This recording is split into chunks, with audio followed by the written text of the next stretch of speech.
Olá, queridos, eu sou o pastor Isaías e você está aqui comigo no meu canal Entendimento é Tudo. E eu desde já quero agradecer muito o carinho de você estar conosco. Então, graça e paz seja convosco, a paz do Senhor Jesus. Como eu sempre digo, o importante é que a paz do Senhor reine em nossos corações. Estamos aqui posicionados então para mais um vídeo da série Entendendo as Profecias do Apocalipse, e com certeza grandes coisas Deus fará e ministrará aos nossos corações através dessas ministrações que se seguem. Falando em ministrações, queridos, deixa eu te pedir algo aqui bem interessante. Já vai ali, se você ainda não é inscrito, se inscreve no canal, curta o canal, isso é importante para o YouTube direcionar você para o canal. Comente também as nossas postagens, os nossos vídeos e compartilha com pessoas, com amigos, com parentes, com irmãos que você conhece, para que eles também sejam alcançados por essa palavra. Faz isso já, para você não se esquecer lá no final, tá certo? Outro recadinho rápido antes da gente ler a palavra. Nós conversando aqui com o nosso produtor, o Tiago, nós resolvemos fazer 2 vídeos semanais, porque o conteúdo é muito vasto, não se esgota, e eu não quero fazer nada tão corrido e também não posso deixar os vídeos muito longos, né? Então, serão 2 vídeos semanais, talvez até 3, e eu quero agradecer as pessoas que comentaram lá no canal, as pessoas que mandaram recados no meu WhatsApp, né, nas outras redes sociais aí, dizendo que 2 vídeos seria legal. Então, 2 já está certo, talvez a gente vai fazer até 3. Então, detalhe aqui, ó, sexta-feira tem mais um, tá? Então tem esse vídeo hoje aqui, quarta-feira, e sexta-feira já sai mais um vídeo. Essa semana vai assim, aí a gente vê o que faz na semana que vem. Bom, queridos, nós vamos então entrar no capítulo 2, estudando o Apocalipse, e muito palpitante esse assunto. Eu não quero deixar o vídeo longo, mas eu até comentei com o Tiago que é impossível fazer coisa assim mais correndo do que eu tentei fazer nessas muitas horas de pesquisa para resumir isso aqui para um vídeo de 10, 12 minutos, que é o que a gente vai tentar fazer aqui. A palavra de Deus diz então no Apocalipse capítulo 2 assim: escreve ao anjo da igreja que está em Éfeso, isto diz aquele que tem à sua destra as 7 estrelas, que anda no meio dos 7 castiçais de ouro. Eu sei as tuas obras, e o teu trabalho, a tua paciência, e que não podes sofrer os maus, e puseste à prova os que dizem ser apóstolos e não são, e tu os achaste mentirosos. Sofreste e tens paciência, e trabalhaste pelo meu nome, e não te cansaste. Tenho, porém, contra ti que deixaste o teu primeiro amor. Lembra-te, pois, de onde caíste. Arrepende-te e pratica as primeiras obras. Quando não, brevemente a ti virei e tirarei do seu lugar o teu castiçal, e se não te arrependeres. Tens, porém, isto, que aborreces a obra dos nicolaítas, os quais eu também aborreço. Quem tem ouvidos, ouça o que o Espírito diz às igrejas. Ao que vencer, dar-lhe-ei comer da árvore da vida que está no meio do paraíso de Deus.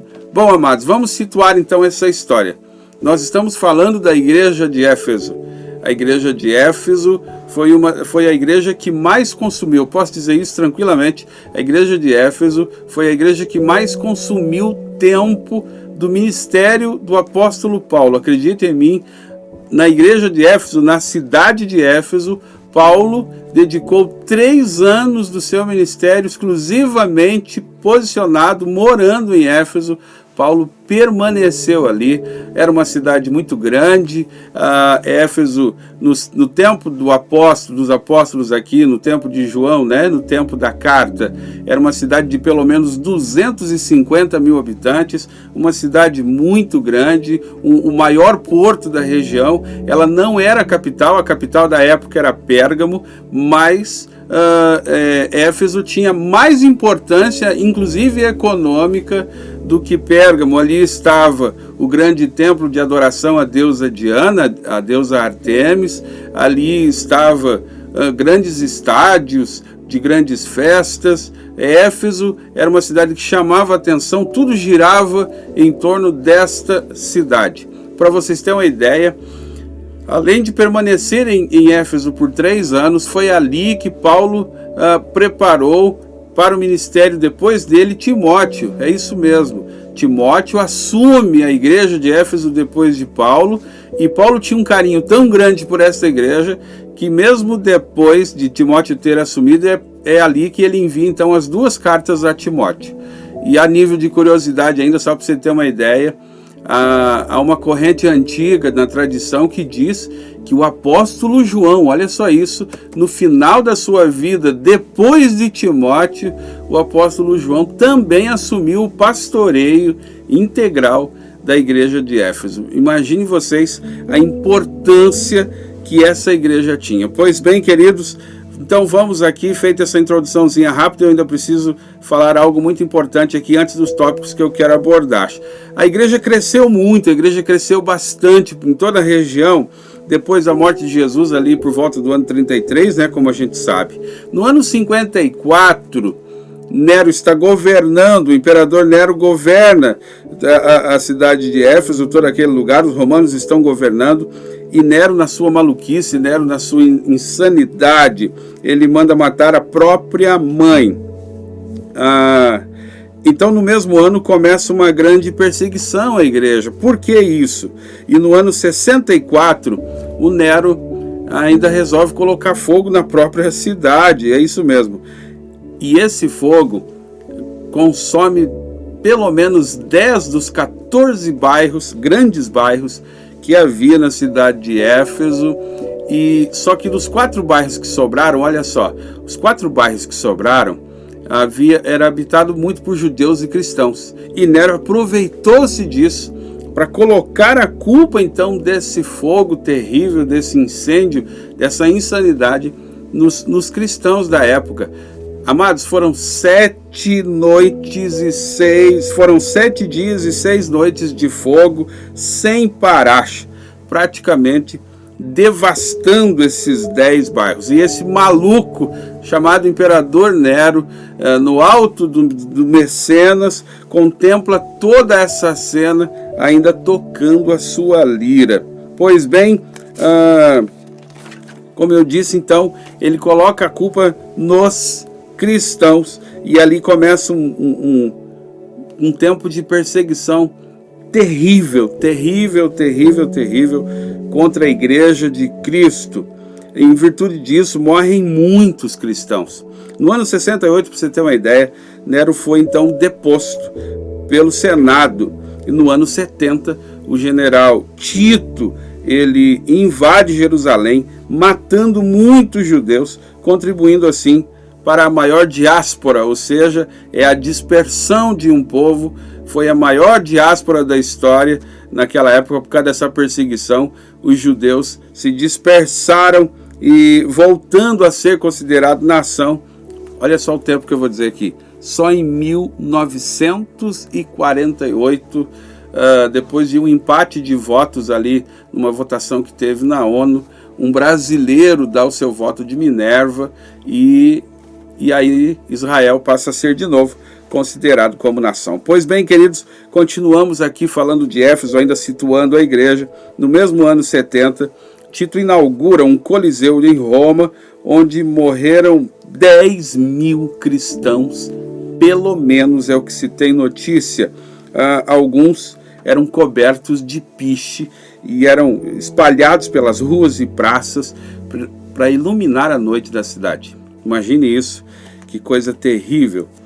No ano 86, a gente vai ter que caminhar rápido assim para não deixar tão extenso. No ano 86, já havia um outro imperador governando, que era o imperador Domiciano, e ele se autoproclama Deus. Olha só que coisa doida.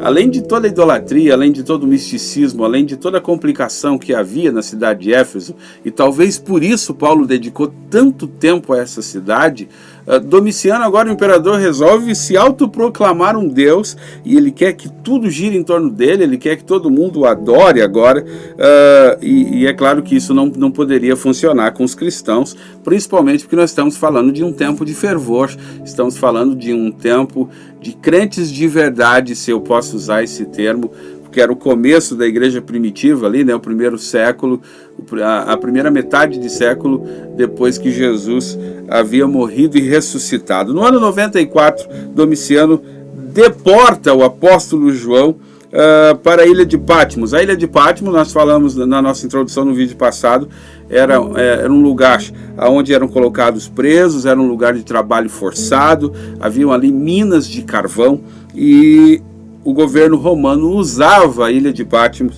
para colocar essas pessoas lá, e foi lá então que João teve essa revelação maravilhosa, desse todo maravilhoso também, que nós vamos estudar aqui. Bom, foi nesse contexto que João recebeu a revelação que vamos estudar na sequência. E aí então, sendo assim, nós chegamos às cartas da Ásia, sendo a primeira delas esta, da igreja que estava em Éfeso.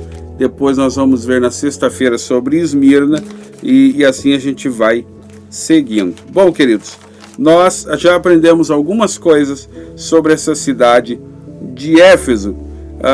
A igreja de Éfeso foi fundada pelo apóstolo Paulo no ano 52. Éfeso era, como eu disse, era maior, a mais rica, mais importante, tudo isso nós já vimos, e por causa disso Paulo dedicou ali um tempo bem legal. Bom, em Éfeso havia misticismo, idolatria, imoralidade, uma enorme cidade portuária e tudo isso que nós já falamos. Chegando aqui, queridos, eu quero tratar então, pense comigo o seguinte: Paulo dedica muito tempo a essa cidade. Por causa dessa mistura que havia, desse contexto todo, eu fico imaginando o fervor de Paulo. Nós estamos falando do apóstolo Paulo, em preparar discípulos, em preparar líderes nessa igreja. Era uma cidade grande, nós estamos falando de uma cidade para a época que era um absurdo, pelo menos 250 mil habitantes, era uma igreja pujante, era uma igreja de pessoas fervorosas, era uma igreja muito interessante. Mas nesse contexto, no final da vida, quando João, o apóstolo João, já está na ilha de Patmos, Jesus Cristo traz uma visão a João de como ele via a igreja em Éfeso. E agora sim, nós precisamos aplicar essa igreja nos nossos dias, porque, como eu disse no vídeo passado, o Apocalipse tem uma mensagem atemporal. Falou com a igreja primitiva, tem revelações sobre o futuro, mas o Apocalipse sim fala conosco. Que lições podemos tirar da igreja de Éfeso? Da revelação que Jesus Cristo deu a João sobre Éfeso. Há pelo menos 4 coisas no texto que nós lemos a respeito de Éfeso. Primeiro, a primeira coisa que a gente vai ver é que existem 4 características que eu descobri aqui olhando esse texto. Primeiro, Cristo faz um elogio à igreja de Éfeso. Segundo, Cristo faz uma crítica à igreja de Éfeso. Terceiro, Cristo deixa uma exortação severa à igreja de Éfeso. E em quarto lugar, Cristo faz uma promessa. Perceba como isso é muito atual. Sabe, queridos, Cristo sempre vai nos elogiar naquilo em que talvez mereceríamos, acho que esse é o tempo de verbo, um elogio. Sem problema nenhum, isso mostra que Cristo valoriza o que a igreja faz de bom. Agora, temos que prestar atenção naquilo que não funciona, e é sobre isso que eu quero falar. O elogio de Cristo à igreja de Éfeso vai no sentido de que ele reconhecia as boas obras, o trabalho árduo, a perseverança e principalmente a capacidade que Éfeso tinha de rejeitar, de resistir, eu acho que essa é a melhor palavra, aos falsos ensinos, aqueles que diziam-se ser apóstolos e não eram, e principalmente a doutrina dos nicolaítas. Deixa eu falar algo aqui bem interessante. Eu acredito muito, eu fui estudar isso, eu fui buscar, e acredite em mim, os nicolaítas, eles incomodavam mais do que os falsos apóstolos. Acreditem em mim. Por quê? Queridos, se você for estudar os nicolaítas, o termo nicolaíta, ele deriva de Nicolau. Esse Nicolau de Antioquia. Sabe quem era Nicolau de Antioquia? Nicolau de Antioquia é um dos diáconos que foram consagrados pelos apóstolos lá em Atos capítulo 6, versículo 5. Olha só isso. Então lá Nicolau foi consagrado pelos apóstolos a diácono. Com o passar do tempo, Nicolau apostatou da fé e criou uma falsa doutrina. E qual era a base doutrinária de Nicolau que ele ensinava aos seus seguidores? Com um detalhe, no meio da igreja, tá? Tudo isso aqui é no meio da igreja. Nicolau está no meio da igreja de Cristo.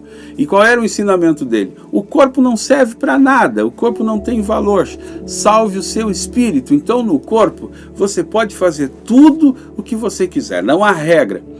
Sabe, queridos, eu vejo isso como assim tão atual. Nós estamos vendo um tempo em que não há mais temor. Nós estamos vendo um tempo em que as pessoas não estão nem aí mais para doutrina. Estou falando de doutrina, não de costume. As pessoas não estão nem aí mais para as doutrinas da palavra de Deus. Todo mundo faz o que quer. As pessoas não respeitam mais seus pastores. Tem pessoas que têm dificuldade de ouvir seus pastores. E eu não estou aqui fazendo nenhuma defesa da classe. Eu estou falando que a Bíblia diz que a ovelha precisa ouvir a voz do seu pastor. A ovelha precisa ter bons ensinamentos. E hoje nós vemos algumas pessoas tentando servir a Cristo ao seu bel prazer. Elas querem servir a Cristo do jeito que elas querem. E a igreja de Éfeso tinha essa característica forte. Eles conseguiam resistir os falsos ensinamentos dos nicolaítas. Mas ali havia também uma crítica. E aqui me preocupou, porque estudando isso aqui, eu percebi o seguinte: percebeu quantas coisas boas tinha no elogio? Cristo reconhecia as boas obras, Cristo reconhecia o trabalho árduo, Cristo reconhecia a perseverança, Cristo reconhecia a resistência que eles tinham aos falsos ensinamentos, aos falsos apóstolos e aos nicolaítas, mas tem uma crítica severa: eles haviam abandonado o primeiro amor.